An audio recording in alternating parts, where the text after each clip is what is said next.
tikulandirensoni pamene tupitiriza maphunziro athu. Iyi ndi part 5 pamene tifuna tione nkhani mwinja tayitengano tifuna tiutengereno mu Bible. Tifuna tione mbiri ya homosexuality komanso kupembedza obodza komwe titakuone kutengera Bible. Somwe ndine chisomo ndi Yoda Yohane. Yeah, so mbiri tiona nkhani ya homosexuality zipembedzo yapo kuna zinthu izi zokufana zolumikizana kwambiri, right? Then uone kodi Yesu anankhapo za homosexuality. Tikamaona Yesu anthamanati Yesu sana akambepo za homosexuality ndeni omwe alesa zamifwa yake, right? Koma Yesu anakambapo za ubati. Matthew chapter 19 verse 45 atichani Yesu verse 4. Ndipo iye anayankha nati, kodi simunawerenga kuti iye amene adalenga anthu pachiyambi anawalenga iwo mwamuna ndi mkazi? Nati, chifukwa cha ichi mwamuna adzasiya atate wake ndi amake nadzaphatikizana ndi mkazi wace, ndipo awiriwo adzakhala thupi limodzi. So tikutana tuno akuti pachiyambi analenga iwo mwamuna ndi mkazi. Anamulenga Adamu ndi Hava, osati Adamu ndi Steve. Nini tutasabuwa pengine tudefine utu kwati jano kwati ndipakete panda mwamuna ndi mkazi. Chimene Mulungu ayika pamodzi na Satani thupi limodzi. So Yesu anaprovoka mwina pebeso ubisa, right? Ngakhale ichicho nthawi ya Nowa inachitika chotani. Genesis 9 verse 20 mpaka 3 autichani verse 20. Ndipo anayamba Nowa kukhala munthu wakulima nthaka, ndipo analima munda wamphesa. Mlendo anu namwa vinyo wace naledzera, ndipo anali wamaliseche mkati mwa hema wake. Ndipo Hamu atate wake wa Kanaani anaona umaliseche wa atate wake, nawuza abale ace awiri amene anali kunja, Semu ndi Yafeti, ndipo anatenga chofunda nachiyika pa mapewa awo onse awiri, nayenda chambuyo nafunditsa umaliseche wa atate wawo. Nkhope zawo zinali chambuyo osaona umaliseche wa atate wawo.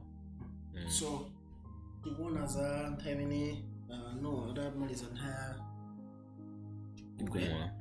anamasuka ulima, right? So akamba za Hamu amene anali baba ndani akena, right? Hamu anaona maliseche ndani Atate wake. Now tikapitiriza tiona nawo Nowa atazuka anazindikira chimene mwana wake anapanga, ndipo temberero sinabwere kwa Hamu, nabwera pandani pa Kenani. Now timafuna tiwerenge nkhani ya Wikipedia article ya Hamu. Ndipo pali Marabai Samuel zimene zili zolembera mu Talmud akamba tuno Hamu anapanga sodomize wake kati anagonana nawo. Ndivyo neve yukamana tuno anaona maliseche andani awo. Ndivyo neve so mutawo muna Ayuda amakupa tumemeza nchitika na nkhani yani yanchitidwa peneyo. Aho ndivyo neve right. Ndiye abizo ndo namba ispiro nankula za chikundi cha Mulungu sanafike nthawi yake. Ndipo amaganiza dana munga magaza dana thala apa ndikubwera pana ndo sachifundo peza za koma ari mutawo muda wana no isanafike chiko anthu anamba ku alenga mauka ya muno kutoka nchena sexuality kwati ayani so Ayuda zinembera zawo musa nkhani ya homosexuality ndani ya Nowa.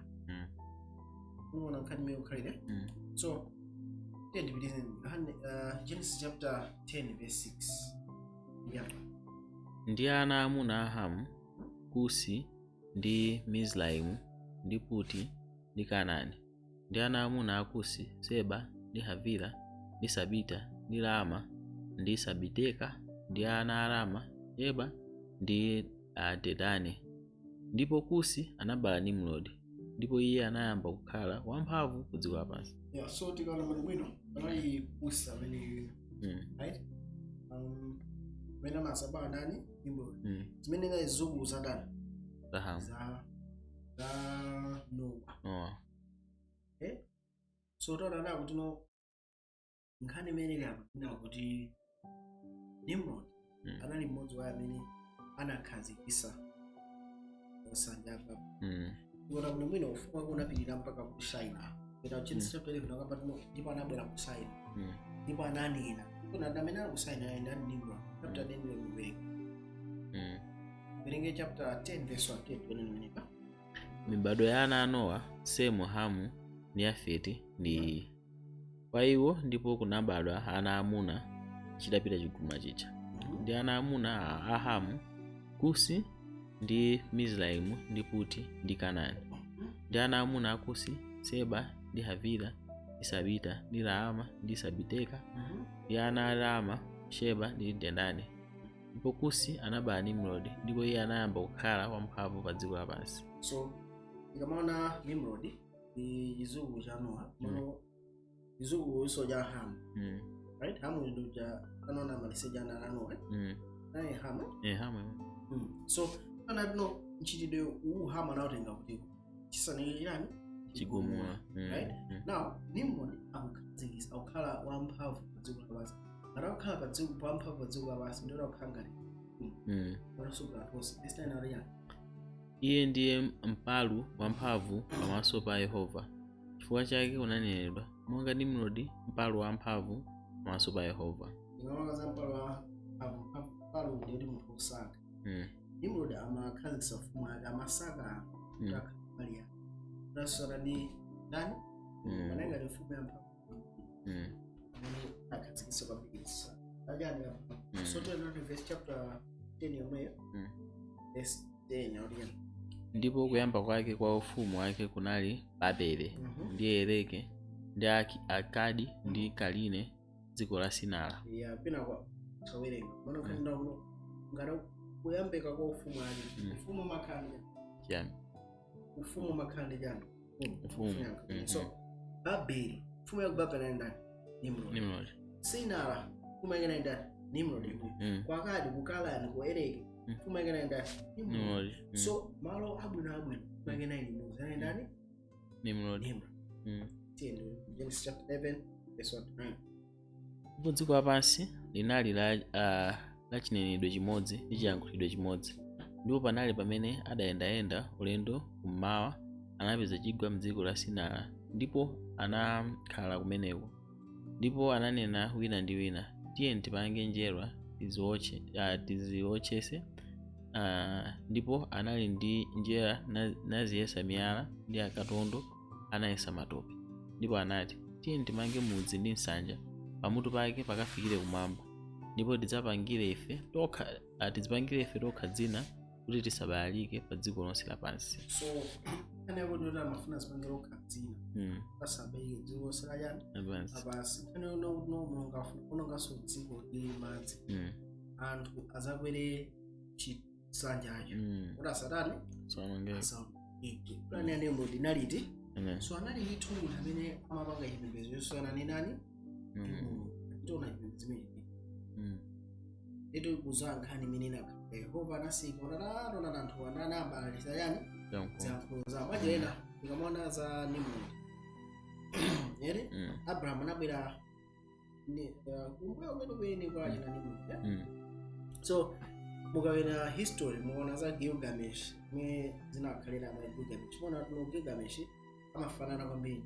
Pane even mu story ya Gilgamesh. Hizo story. Zochitika zake zimakhanza Nimrod. Nalinso ulamuliro wamphamvu. Ndipo Gilgamesh zimafika nakakumana ndi mmodzi wa iwo amene anali dziko lonse lapansi lilongwina ndi madzi panasala munthu mmodzi amene anakufa. So Gilgamesh anakumananso ndi iyeyo. Zingaona kuno hani imene inachitika pa Nsanja pa inalengedwa kumaiko onse sinangathaja abalikane apita ndi ziyankhulo zawo. So mayina anthu chinachonse chitengera mwana anthu akhala ndi ziyankhulo zotani zosiyanasiyana. Leti John asandika Yohane, emina John, emina Johan, Yohane. So tona nano Gilgamesh amafana mbili zochitika ndi nani? Right? So amakamba za Gilgamesh Josephus ananena kuti pali kufanana kwa Nimrod ndi Gilgamesh. I don't know. Nimrod ngamene anavanisa anthu onse azinyasida ndi kumutenga ngati. So anali ndithu Nimrod amene anali ndithu chizungu chake cha Hamu anali mwana ndani wa Nowa, right? So so Nimrod amene anali ndi mkazi zina kanali Semiramis anali mkazi ulino anabana naye kubala Nimrod anamtenga kuti akhale mkazi naye sanali mkazi wa ina ku Nimrod uja anatani anamwalira. Maona wenepe ndiye tiwerenge mbuku limene Antichrist 666 page 27 apo Babulo ndo kwasira legend Nimrod anafa ndipo anasiya mkazi Semiramis. Muifa yake Nimrod adanakhala wamuyaya ndipo mzimu wake unapita kupita kudzuwa ni anatenga wala kudzuwa inako sami so lodo ambuyo kumamba. So tikamaona muziphunzitso zake Nimrod anapangisa kupembeza dzuwa mwezi nyenyezi pembezo ya dzuwa ndiye anamwalira Semiramis anawuza anthu Nimrod mzimu wake apita kuti dzuwa. So Nimrod anakhala no wamuyaya dzuwa limatuluka ndiye Nimrod ucha sadali kudzuwa mzimu wake Semiramis anali anthu anapata kuyembekezera so bwanji amene adi ayi dzuwali wala wakona ndiyo waineyo iwe nini choka wadzuwa panayi munthu wachilere yani. So mwana wabadayo anatchedwa mudzi ndipo anabada na Disemba. Unaona pa 25 Disemba amagwiritsa ntchito masabata kanjedza samatutuka ukhale dzuwa mvula amakhala green nthawi zonse. So green nje amathandiza no umuyaya kuti sichitani sichifa. So Nimrod ngakhale anafa pita kumwamba wabweriranso abadaso ngani ndani mali pa 25 yani December mwezi 25 December si anyways ifika kumene. So pali buku imene anaimba Alexander History of the Two Babylons, right? Buku imene lili lochuka kwa and anaimba what no history makuba no chipembezo chimenechi mwini namba pa Nsanja Babylon naidi ya sata ma chinali dzuwa moto, right? Kabina dzuwa yanga yani yoga koma Satana mazatu no chipezwe singa ali poera ile fara nambira makubeni boda wanu. So panai chipezwe sisi mene inambika babe mene Satana ma pembezeka kuma sei niwo papapa utatu chini ya Babylon chini ya Egypt chini ya Greece chini ya India chini ya Rome. So tikaona zipembezo zose zikula basi makhandu utatu ongati ku India ulimirungu ambiri maiku kwambiri bana Vishnu Shiva. Greece kulimirungu ambiri mawu ndi Zeus Apollos kose kulimirungu ambiri mwa makhala atatu right?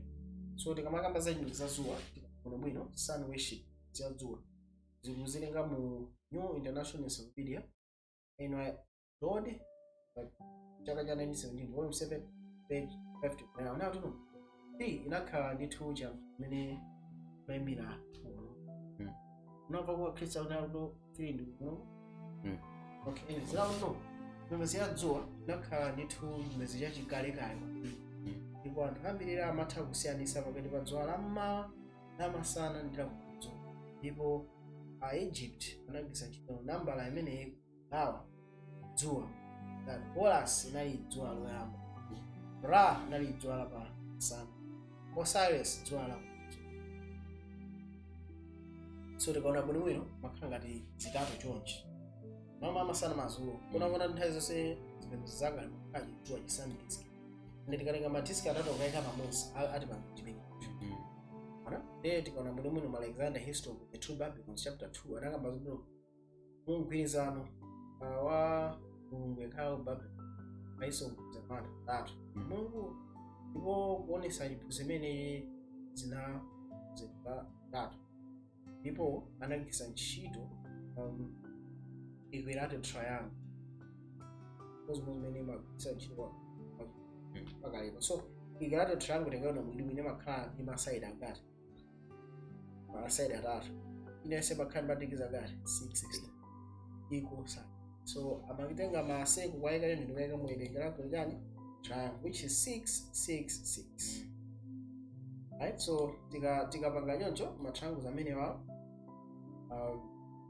ithu chipembedzo ya dzuwa. So tikaona bwino imapanga chija timachita triquetra, kachosa asekuzungulika chapakati triquetra, mechi ndi chisimbo cha lero tikutha kuona tuno anthu amathayimba mabuku the Trinity kuikapo simbo iti chonza tinozenyewa kuti ima. So tikaona bwino tendoneni za Nehemiah chapter 10 verse 1. Tamvani mawu amene Yehova ananena kwa inu nyumba ya Israeli. Ati Yehova, musaphunzire njira ya amitundu, musaope zizindikiro za thambo, pakuti amitundu aziopa izo. Pakuti miyambo ya anthu ili yachabe, pakuti wina adula mtengo m'nkhalango, ntchito ya manja a mmisiri ndi nkhwangwa, aukometsa ndi siliva ndi golide, auchirikiza ndi misomali ndi nyundo, kuti usasunthike. Christmas, taboos. Aisraeli anamapanga zimenezo kana makadula mtengo kuyika golide ndi siliva. Palero akhristu amakusemeza the same. Koma ndi zipembedzo za dzuwa. Christmas tree. Yesu sangabade mu December chifukwa December ku Palestine magwa snow. Wina isamana amazaza uli wachiziweto. So ngatenge ziweto zako zilowe mu snow. Nemene nthawi amakhala akuita udzi okwanira. Amene amangozijera ma store. Amati store feed. You can't be outside in higher snow freezing. No. Alisa amene anaphunzira geography amazanenza. Nehemiah 44 verse 14 to 19. Verse 14. Akuti otsala a Yuda amene ananka ku dziko la Igupto kukhala m'menemo asapulumuke, asatsale ndi mmodzi yense, kuti abwere ku dziko la Yuda kumene afuna kubwera kuti akhale m'menemo, pakuti adzabwera koma adzapulumuka ndi iwo. Ndipo amuna onse amene anadziwa kuti akazi awo anafukizira milungu ina ndi akazi onse omwe anayimirirapo msonkhano waukulu, anthu onse okhala m'dziko la Igupto, mpatrirosi anamuyankha Yeremiya kuti, koma mawu amene wanena ndi ife m'dzina la Yehova sitidzakumvera iwe. Koma tidzachita ndithu mawu onse atuluka m'kamwa mwathu, kufukizira mfumu yayikazi yakumwamba ndi kumthirira iye nsembe zothira monga momwe tikachitira ife ndi atate athu ndi mafumu athu ndi akulu athu m'midzi ya Yuda ndi misewu ya Yerusalemu, pakuti pamenepo tinali ndi chakudya chokwanira nakhala bwino, sitinaona choyipa. Koma chilekere ife kufukizira mfumu yayikazi yakumwamba ndi kumthirira iye nsembe zothira, tasowa zonse, tathedwa ndi lupanga ndi chola.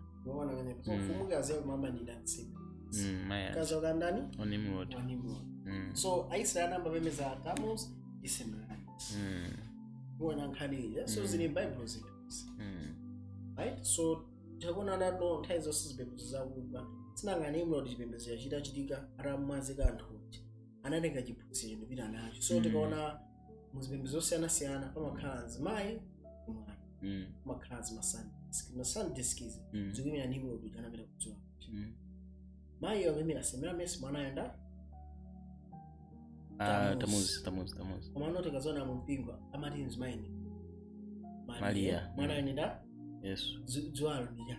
Wala wangere. Why is this zopezeka ku Egypt? Why is this zopezeka muzipembedzo zacho? India. Yeah. Because this is zacho. So titakona 7 ku China zilipo. Ku Egypt mine. The same religion ISIS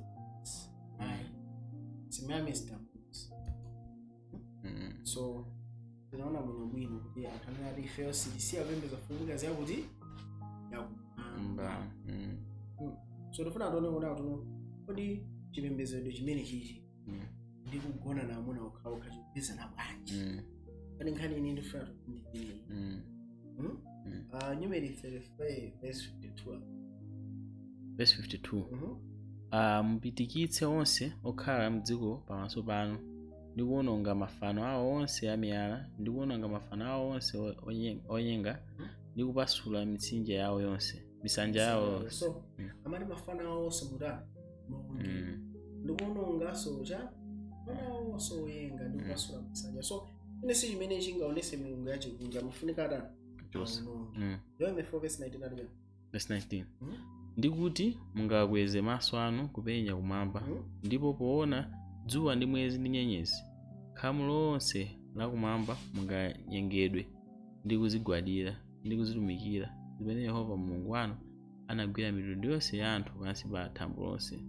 So akoza tino muzoonongeza sefana anthu amapanga zifaniziro dzuwa mwezi ndi nyenyezi. Nawo tikaona muno bwino apali ndani mayi mwana onjera mama pali chani dzuwa, mayi akwemera yani mwezi, mwana akwemera yani nyenyezi.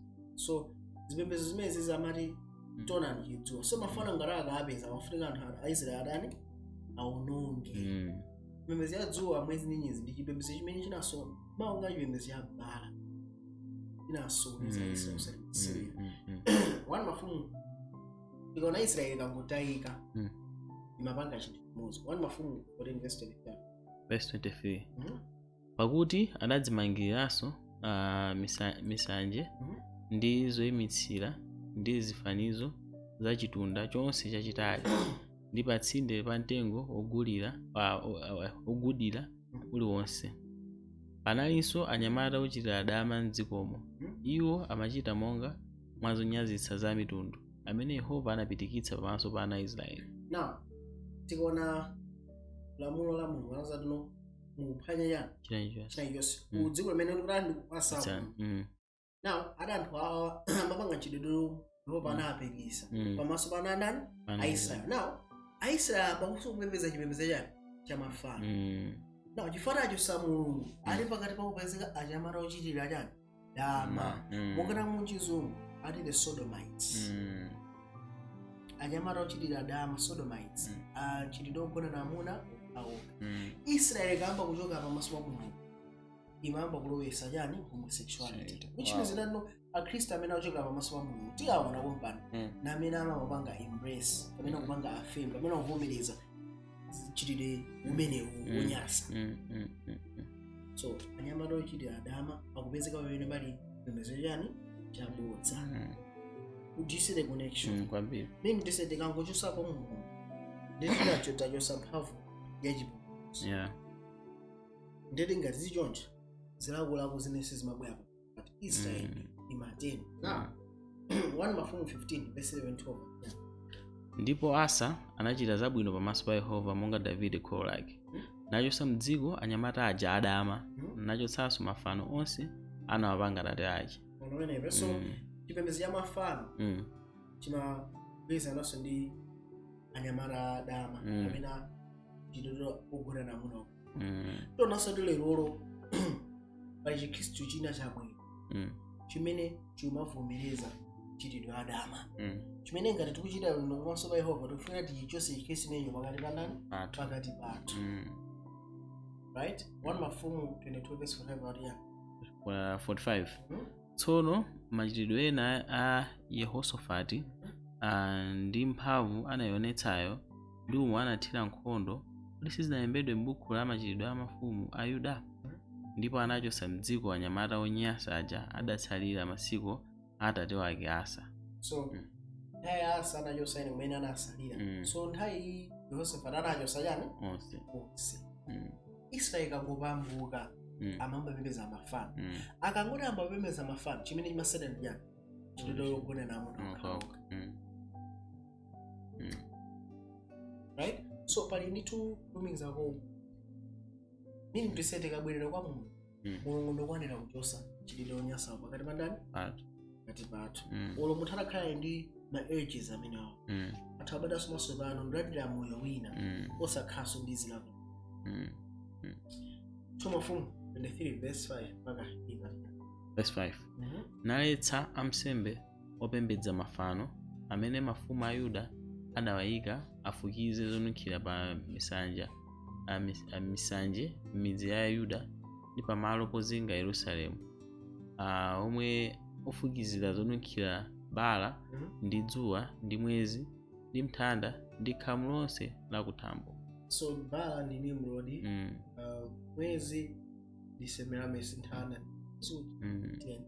okay, chifukwa chonatuno Semiramis akafa iye azapita kuti mwezi, Tamuzi akafa azapita kuti nyenyezi na Venus. Verse 6 natulutsa chifanizocho nyumba ya Yehova kunja kwa Yerusalemu mtsinje wa Kidroni, nachitenthera ku mtsinje wa Kidroni, nachipera chikhale fumbi, naliwaza fumbi lake pa manda a ana anthu. Nagamula nyumba za anyamata adama okhala ku nyumba ya Yehova kumene akazi anaomba nsalu zolonjeka za chifanizocho. Natulutsa asembe onse m'midzi ya Yuda nawayipitsira misanje imene asembe adafukizapo zonunkhira kuyambira Geba fikira Beeriseba, napasula misanje ya kuzipata yokhala polowera pa chipata cha Yoswa kazembe wa mudzi, yokhala ku dzanja lako lamanzere kwa chipata cha mudzi. So anyamata okhala mbayo analipo ena asochita nyani dama mwana amachita zimezi ali nyumba ndani Yehova. Panjira na it's a type of no mabina nthawi za Kristu wa Kristu amene azachita nchiti amene mwana akumacha ukhandi ndani Kristu, right? So wafuna very creepy ine. So ufuna tuone kuna watu ukhada anthu ochita zadama, right? I invite you to rise in body or spirit, and let us confess our faith today in the words of the Sparkle Creed. I believe in the non-binary God, whose pronouns are plural. I believe in Jesus Christ, their child, who wore a fabulous tunic and had 2 dads, and saw everyone as a sibling child of God. I believe in the rainbow spirit, who shatters our image of one white light and refracts it into a rainbow of gorgeous diversity. I believe in the Church of Everyday Saints, as numerous, creative, and resilient as patches on the AIDS quilt, whose feet are grounded in mud and whose eyes gaze at the stars in wonder. I believe in the calling to each of us that love is love is love. So, beloved, let us love. I believe. So, zimuna ukamba wazipa? Akuti jana. Ati ndikuipa wa Mulungu amene ali non-binary. Non-binary ndo diya. Swamuna swagazi. Pala ndena raka abatona ma videos ake. Ati ona non-binary. Swamuna siyaga. So ati Mulungu swamuna swagazi. Mabebe meliana. Ngobe mpira kuzempira. Ndiyano kumamba? Mungu Atate. Atate watoko. So siza non-binary rubbish is right? Another takuti okumamba ali yayi. Komanso ade Yesu anaende azibambo. Adibamba kawiri. Yosefe atatoka wina kuti okumamba. Ngati kuti no pana an idea of homosexuality. Ati mzimu ndikuipera mzimu wa rainbow. Ati mzimu obesa kuwala mwene umaumwaza into a rainbow. So this is anyamata ochitira dama. Glorious God, help my unbelief. Amen. Lord, help us. This lady just said a God with multiple pronouns and Jesus with 2 dads. These people are creating their own stuff, bro. Anyway, I'm going to leave you with this website. So, and wow. Si Mungu samene limpembeza. And the men I love in church. One moya figa kuno soba. Yeah, one day was. But who did not go now? Kuti anhabadanda ula. Kuti tamba kupanga women's ordination. Biga manja azmai kuda kaiba asogea zibita kuti abazafika no in church. Kuna kulu jamara amwene situation ili corrupted abadi mufuna nzani? Jogem. So uyu mumuzi wako? Bado. Ninda. Imbusa mene ama TDJ. So chuba ntama kuda kumika ma status ma uja ndende ngova zimina. What's more concerning is the rate at which Christian leaders accept homosexual behavior as though it's a biblically endorsed lifestyle. In fact, there is a new kind of evangelicalism that is. We in John McCarthy. Aba susana wambiri di za homosexuality kuma so jodino ngori amulemera amadana ndi mzipho zabodza zambiri is affirming those who carry about and legitimize these kinds of behaviors. So do you think LGBT community and the black church can coexist? Absolutely. Let me push that question. How? I think it's going to be diverse from church to church, and every gay person is different. But first of all, has your thinking evolved on this? Evolved and evolving. Evolved and evolving. Evolved and evolving. It's a complex issue. It was in the Bible days. Yeah. Once you understand you're not God, you leave yourself an out clause to grow. Homosexuality is a sin, and forgiveness is accessible through Jesus Christ. This is how T.D. Jakes should respond to the subject of homosexuality. Jesus rooted his understanding of marriage in the teaching in Genesis chapter 2. Gave us marriage between a man and a woman for procreation, illustration, and sanctification.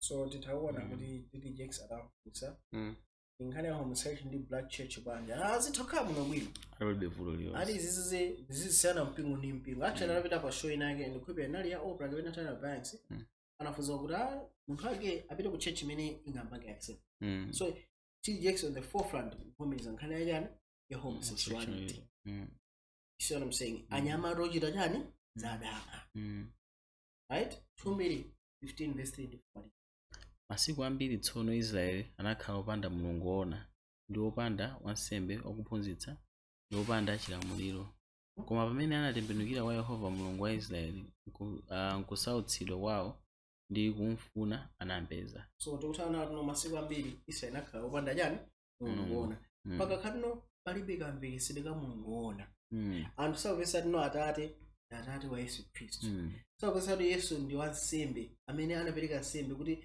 moyo wake utha kutetesa ife sangamveseseso za chilamulo chimangochitira umboni za chiyero cha nani cha mulungu sangamvese za moyo wa chiyero umene unabwera mwandani mwa Yesu ndipo koma tikatembenuka kwa Yehova chingachitike njani zampeza tiona maumboni ama homosexuals akufotokoza ndithu kuti no anasintha ndipo mulungu anawatsuka iwo ndi kutembenuka ndizotheka munthu amene akuzimva leyo wakhala ndi vuto la zakazaka koma kumfufuza mulungu kumfuna iye ufuna ufumu wa mulungu ndi chiyero chake uzampeza ndipo iye ndi amene azani anakukonze right so uyu ndi Avoiding Batchman akambakonso zambiri.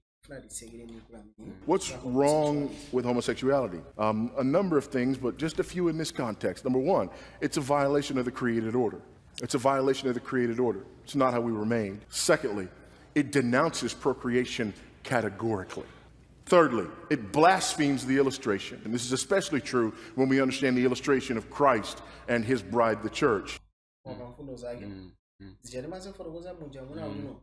Ikamakabaza homosexuality mafuta ake ndi angapo choyambirira zimasusana ndi chilengedwe zimasusana so ndi chifaniziro cha Yesu ndi chani mpingo wake pachina Adamu ndi Hava Yesu ndi chani ndi mpingo wake nkhani zambi so homosexuality ususanaso ndi nkhaniso What's wrong of Christ and his bride the church ya chilengedwe chathu munthu azitha kubala And then finally, it denies the very need for sanctification because it takes what God calls sinful and calls it righteous. Yeah. So jinaso jimelo homosexuality imatenga jimene ngomadani cha uchimo ndi kumachitadi ya chiyo. Ndino ayi ne Kristu wa chigay. There's nothing more worse than that. Because I don't know inendi na kubaji Kristu. Can make sense. Right? So lorenga jindete ndi chimo pengisa dino nchajiro kuno ndibwera kwa mulungu ngati akutala ndi amene tilili ndipo sili kusinthaso right so imene ndetono mukukana mphamvu ya Yesu yompangisa munthu akhale ndi chiyero zilingatokhala mukachisi mochita zanyani zadama God calls this an abomination and we instead call it righteous. It's the only sin, by the way, for which God destroyed cities with fire and brimstone. It's unique. It's not like other sins. It's unique. Not all sins are called abominations. Homosexuality is unique in that regard. Very few sins in that category. And not all sins were ended in God destroying twin cities with fire and brimstone. It's unique in that regard.